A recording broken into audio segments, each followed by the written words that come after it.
అందరికీ నమస్తే అండి.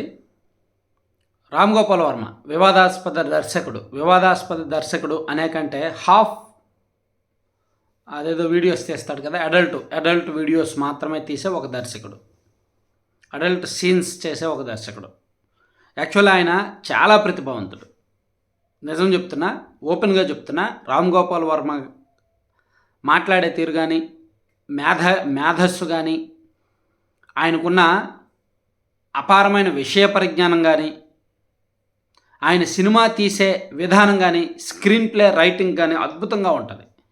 కానీ ఈ మేధావులందరూ కూడా ఎక్కడో ఒక దగ్గర అమ్ముడుపోతారు కదా, ఎక్కడో ఒక దగ్గర ఏదో ఒక తప్పుకు దొరుకుతారు కదా, ఏదో ఒక ఆశకో, ఏదో ఒక అంతర్గత అంశానికో, లోపానికో, బలహీనతకో లొంగుతారు కదా.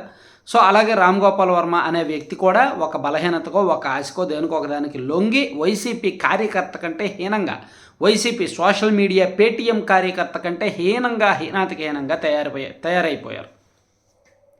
ఆయన సినిమాలు ఒకప్పుడు చూస్తే గూజ్ బంప్స్ వచ్చేవి. అద్భుతమైన సినిమాలు. ఇప్పటికీ కూడా కొన్ని సినిమాలు ఆయన వేస్తే కళ్ళు ఆర్పకుండా చూస్తుంటాం. నేనైతే చూస్తా. సరే, అటువంటి రామ్ గోపాల్ వర్మ గారు ఈ మధ్య గత 2 ఏళ్ళుగా కూడా యాంటీ టీడీపీ గత 5 ఏళ్ళుగా కూడా యాంటీ టీడీపీ భావజాలాన్ని ఒళ్ళంతా నింపుకున్నారు.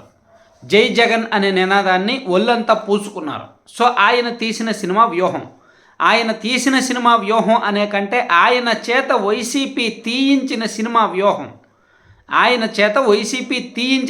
వ్యూహం ఎన్నికల్లో ప్రచారాస్త్రంగా సినిమా కూడా ఒక మాస్ కమ్యూనికేషన్ కాబట్టి సోషల్ మీడియాను, డిజిటల్ మీడియాను, మెయిన్ స్ట్రీమ్ మీడియాను దేన్ని కూడా వదలని వైసీపీ సినీ తెరను కూడా తమ పార్టీ ప్రచారాస్త్రంగా వాడుకోవడానికి ఈ వ్యూహం అనే సినిమాని తీసింది. సో దానిలో జగన్మోహన్ రెడ్డి గారి క్యారెక్టర్కు ఎలివేషన్స్ ఉంటాయి, హైలైట్స్ ఉంటాయి, భారీ డైలాగులు ఉంటాయి, పవన్ కళ్యాణ్ గారిని, చంద్రబాబు గారి మీద హీనత్వ డైలాగులు ఉంటాయి, ఇవన్నీ ఉంటాయి. సో ఆ సినిమా తీసినందుకు మొన్న అక్కడ విజయవాడలోని స్టేడియంలో మీటింగ్ పెట్టారు, ప్రీ రిలీజ్ ఈవెంట్ పెట్టారు. పాపం జనం రాలేదు. జనం రాక లైట్లు ఆఫ్ చేసుకున్నారు, పరువు పోయింది, అది వేరే విషయం. సో నిన్న కొలుకుపూడి శ్రీనివాస్ గారు TV5 లైవ్ డిబేట్లో ఒక కామెంట్ చేశారు. రామ్ గోపాల్ వర్మ తల తీసుకొస్తే ₹1 కోటి ఇస్తాను అని ప్రకటించారు. అది వివాదాస్పదంగా మారింది. అదేంటి, ఒక టీవీ డిబేట్లో ఓపెన్గా ఒక వ్యక్తి తల తీసుకొస్తే ₹1 కోటి ఇస్తానని చెప్పడం ఏంటి? అందులోకి జేఏసీ కొలుకుపూడి శ్రీనివాస్ గారు అంటే IASలకి ట్రైనింగ్ ఇచ్చే ఒక ఉన్నత స్థాయిలో ఉన్న వ్యక్తి. ఆంధ్రప్రదేశ్ రాజకీయాల మీద, ఆంధ్రప్రదేశ్లోని రాజకీయ, సామాజిక, ఆర్థిక పరిస్థితుల మీద పూర్తి స్థాయిలో విషయ పరిజ్ఞానం, సబ్జెక్టు ఉన్న వ్యక్తి. సో అంత మేధస్సు కలిగిన, అంత మాటకారితనం కలిగిన కొలుకుపూడి శ్రీనివాస్ గారు ఎందుకు రామ్ గోపాల్ వర్మ గారు అంత కోపంగా ఉన్నారు అంటే, మొదటిది రామ్ గోపాల్ వర్మ గారు మాట్లాడుతున్న తీరు, టీడీపీ శ్రేణుల్ని రెచ్చగొడుతున్న తీరు, అమరావతి ఉద్యమాన్ని కూడా ఆయన కించపరిచిన తీరు, ఆంధ్రప్రదేశ్ రాజకీయాలని మరింత హేళనగా చూస్తున్న తీరు, అలాగే పదే టార్గెటెడ్గా సినిమాలు తీయడం, ట్వీట్లు చేయడం, రెచ్చగొడుతూ ట్వీట్లు చేయడం, ఇవన్నీ కూడా టీడీపీ శ్రేణులకు నచ్చట్ల. So Telugu Desam party social media శ్రేణులు కూడా రామ్ గోపాల్ వర్మ గారి మీద అటాక్స్ చేస్తూనే ఉన్నారు అవకాశం ఉన్న ప్రతిసారి.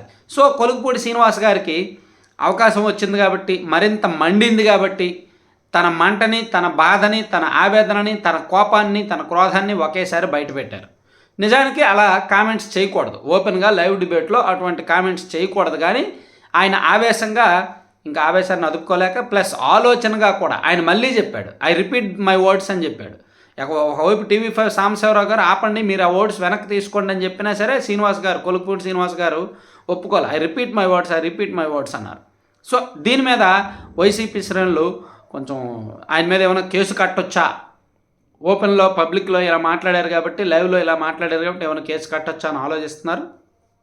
మేబీ కట్టే అవకాశం, లేదా ప్రైవేట్ కేసులో కొన్ని దాఖలు చేసే అవకాశం అయితే ఉందన్నమాట. Thank you.